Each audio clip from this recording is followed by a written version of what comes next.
Good morning students. कैसे हैं आप सब। उम्मीद करता हूं कि आप सभी स्वस्थ होंगे, सकुशल होंगे और नियमित रूप से अपनी पढ़ाई कर रहे होंगे। आज इस वीडियो में हम डिस्कस करने वाले हैं image formation by a convex mirror. Last video में हमने डिस्कस किया था image formation by A concave mirror, और जब लास्ट वीडियो में हम अपना टॉपिक डिस्कस कर रहे थे image formation by A concave mirror, तो उस अपने टॉपिक को स्टार्ट करने से पहले हमने कुछ रूल्स जाने थे। और रूल्स किससे रिलेटेड थे?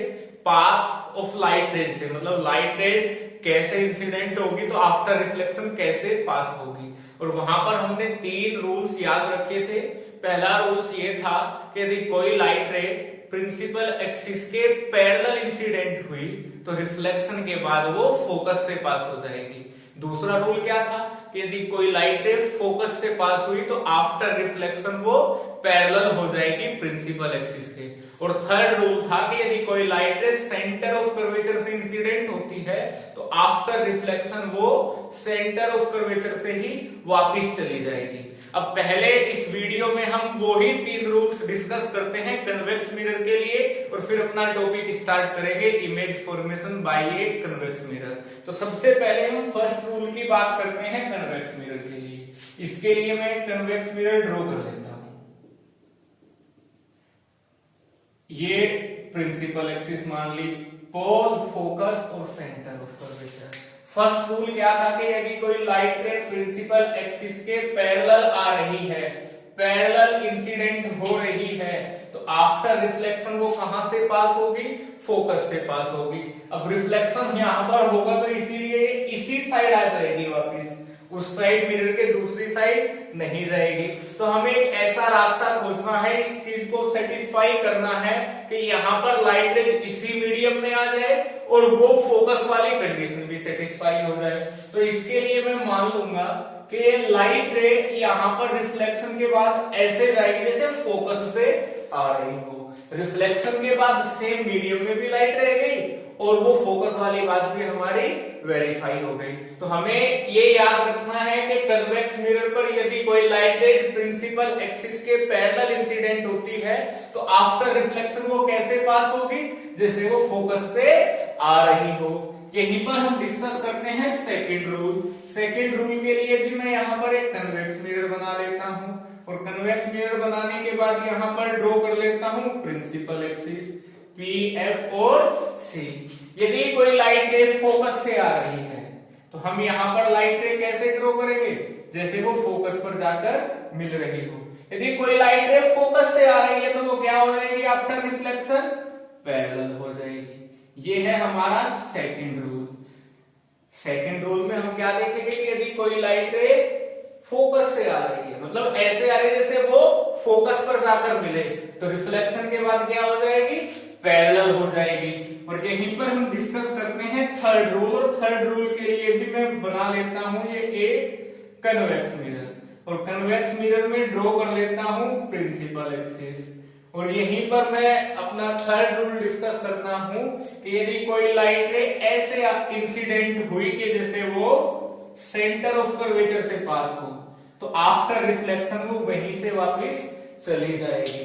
तो इन 3 रूल्स का हम डिस्कस करने वाले हैं आज की इस वीडियो में, और यहीं पर हम समझेंगे इमेज फॉर्म कैसे होगी कन्वेक्स मिरर से। तो हम इन तीनों बातों को एक बार रिपीट करते हैं। पहली बात या पहला रूल हमें क्या याद रखना है कि कोई लाइट रे यदि प्रिंसिपल एक्सिस के पैरेलल इंसिडेंट हुई कन्वेक्स मिरर पर तो वो कैसे पास होगी? वो ऐसे चली जाएगी जैसे फोकस से आ रही है रिफ्लेक्शन के बाद। और यदि कोई लाइट रे फोकस से इंसिडेंट हुई, मतलब ऐसे इंसिडेंट हो जैसे वो फोकस पर जा रही हो, तो आफ्टर रिफ्लेक्शन वो प्रिंसिपल एक्सिस के पैरेलल हो जाएगी। और थर्ड रूल में हमने क्या जाना? थर्ड रूल में जाना कि यदि कोई लाइट रे ऐसे इंसिडेंट हो रही है कि वो सी पर जाकर मिले तो वो रिफ्लेक्शन के बाद उसी पाथ से वापस आ जाएगी। तो चलिए अब स्टार्ट करते हैं हम अपना आज का टॉपिक। आज का हमारा टॉपिक है इमेज फॉर्मेशन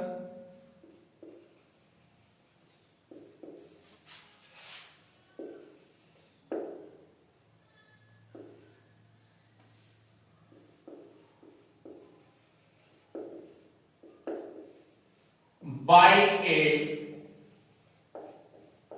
कन्वेक्स मिरर। और इसमें हम दो पोजीशन डिस्कस करेंगे। सबसे पहले फर्स्ट पोजीशन के बारे में डिस्कस करते हैं। When an object is placed at infinity, जब ऑब्जेक्ट को इनफाइनाइट पर रख दिया जाए तो तब कैसे इमेज फॉर्म होगी कन्वेक्स मिरर से, इसको हम डिस्कस करेंगे। और इसके लिए मैं ड्रॉ कर लेता हूं एक अपना convex mirror. Convex mirror draw करने के साथ साथ मैं ड्रॉ कर लेता हूं प्रिंसिपल एक्सिस पी, एफ और सी। अब ऑब्जेक्ट कहां पर रखा हुआ है? इनफाइनाइट पर रखा हुआ है। इट मींस हमें उसकी कोई एग्जैक्ट पोजीशन नहीं मालूम है। इसके लिए हम क्या करेंगे, हम मान लेंगे कि वहां से जो लाइट रेज आ रही हैं वो पैरेलल लाइट रेज हैं। कनकेव मिरर में भी हमने इसी पोजीशन को डिस्कस किया था और वहां पर भी क्या कंसीडर किया था कि इनफाइनाइट से जब कोई ऑब्जेक्ट से लाइट रेज आएंगी तो वो पैरेलल होंगी। तो मैंने यहां पर ये दो पैरेलल लाइट रेज मान ली जो इंसिडेंट हुई इस कन्वेक्स मिरर पर। इंसिडेंट होने के बाद ये रिफ्लेक्ट होंगी और रिफ्लेक्ट होकर कहां जाएंगी? ये ऐसे पास होंगी जैसे ये फोकस से आ रही है। इट मींस ये दो लाइट रेज आई, कन्वेक्स मिरर पर इंसिडेंट हुई, इंसिडेंट होने के बाद रिफ्लेक्ट हुई और रिफ्लेक्ट होने के बाद हमें पता लग गया कि ये इस पॉइंट F से जा रही है या इस पॉइंट F पर मिल रही है या F पॉइंट से ये दूर चली गई। और इमेज कहां पर फॉर्म होती है? जहां पर दो लाइट रेज मिल जाए। तो दो लाइट रेज कहां पर मिली? फोकस पर मिली। तो यही फोकस पर हमारी इमेज फॉर्म हो जाएगी। अब यहां पर भी हम अपने वही 3 पॉइंट डिस्कस करने वाले हैं, नेचर, साइज और पोजीशन के बारे में। तो सबसे पहले आप बताइए पोजीशन क्या होगी। तो मुझे दिखाई दे रहा है कि जहां पर लाइट रेज मिली वो पॉइंट फोकस है, तो इमेज कहां पर फॉर्म होगी? At focus. साइज क्या होगा? पॉइंट साइज होगा। और नेचर क्या होगा? Virtual and erect. तो यहां पर हमने फर्स्ट पॉइंट डिस्कस किया जब ऑब्जेक्ट हमारा इनफाइनाइट पर रखा होगा। और अब हम डिस्कस करने वाले हैं यहां पर सेकंड पोजीशन। कनकेव मिरर में 7 पोजीशंस पर हमने ऑब्जेक्ट को रख के इमेज फॉर्म की थी, लेकिन यहां पर 2 ही जगह हम ऑब्जेक्ट को रख के इमेज फॉर्म कर सकते हैं। उसका रीजन ये है कि कनकेव मिरर में इस साइड हमारे पास सी, एफ और पी ये बहुत सारी पोजीशंस थी। हमने एक बार ऑब्जेक्ट को सी से पीछे रख लिया था, एक बार सी पर, एक बार सी और एफ के बीच में, एफ पर, एफ और पी के बीच में। लेकिन यहां पर हमारे पास कोई पोजीशन नहीं है, तो कहीं पर भी यदि हम ऑब्जेक्ट को रखते तो उसकी इमेज एक जैसी ही फॉर्म होगी। उसको अभी हम डिस्कस करने वाले हैं।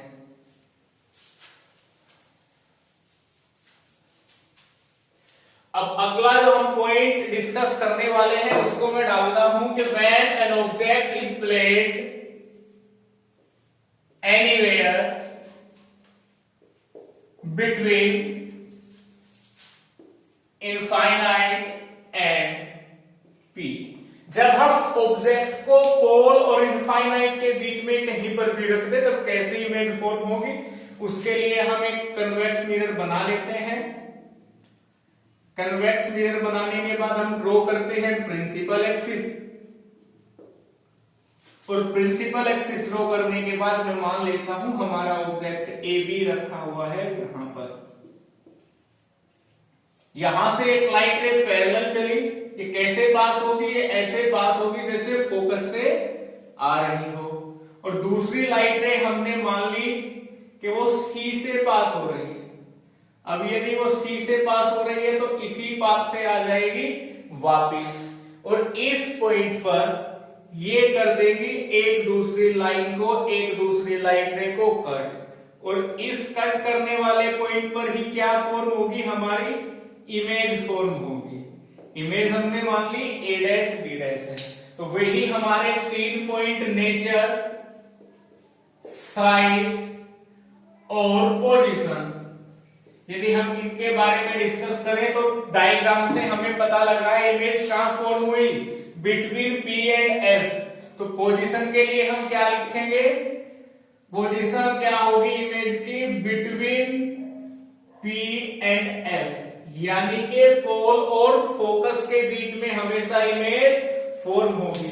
यदि हम साइज की बात करें तो डायग्राम से क्लियर है, ऑब्जेक्ट का साइज ये, इमेज का साइज ये। तो साइज में हम क्या लिख सकते हैं, स्मॉलर देन ऑब्जेक्ट। जो इमेज फॉर्म होगी वो ऑब्जेक्ट से छोटी इमेज होगी।